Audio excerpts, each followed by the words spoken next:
আমি আজকে বাঁধাকপির তরকারি করব। সেই জন্য বাঁধাকপিটা আমি আগেই প্রেসার কুকারে 2টো সিটি দিয়ে নিয়েছি। এবার বাঁধাকপিটা একটু চটকে নেব। প্রথমত এখনকার বাঁধাকপি একটু ভাপিয়ে না নিলে ভালোও লাগে না, একটা গন্ধও লাগে। তরকারিটা করতে প্রথমেই আমি তেজপাতা আর হাফ চামচ জিরে ফোড়ন দিয়ে দিলাম।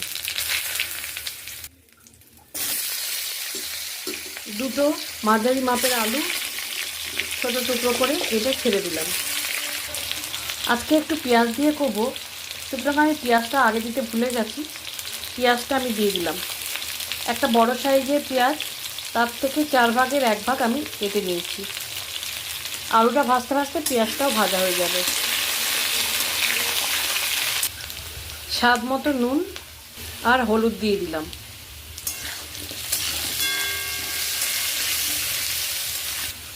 একটা বড় সাইজের টমেটো দিয়ে দিলাম।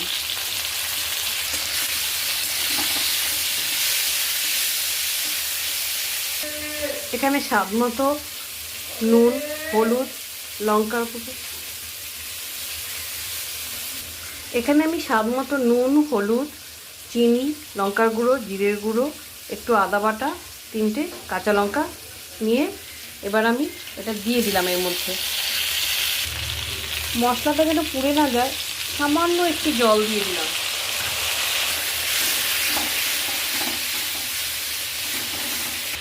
এবার বাঁধাকপি সেদ্ধটা দিয়ে দিলাম।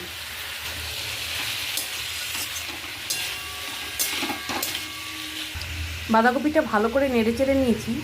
এবার বেশ কিছুক্ষণের জন্য আমি ঢাকা দিয়ে রান্না হতে দেব। ঢাকাটা আমি তুলে নিয়েছি।